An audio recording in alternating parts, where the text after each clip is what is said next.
يا أيها الذين آمنوا صلوا عليه وسلموا تسليما. سورة الأحزاب 12 نمبر 22. قال رسول الله صلى الله عليه وسلم أولى الناس بيوم القيامة أكثرهم علي صلاة. رواه الترمذي. ہر قسم کی ہم دوستانہ بڑائی اور کبریائی اللہ تبارک و تعالی کے لیے ہے، جس کی توفیق اور فضل و کرم سے ہم لوگ جمع اور اکٹھا ہوئے ہیں۔ اللہ سے دعا کروں کہ اللہ تبارک و تعالی ہماری اور آپ کی آمد کو قبول فرمائے اور سنو ہی باتیں کے اوپر عمل کثیر کی توفیق رفیق عطا فرمائے، آمین یا رب العالمین۔ محترم بزرگوں، عزیز ساتھیوں،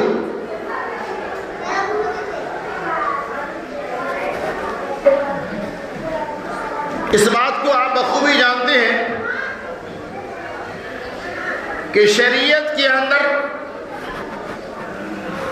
کچھ ایسے اصول اور ضابطے ہیں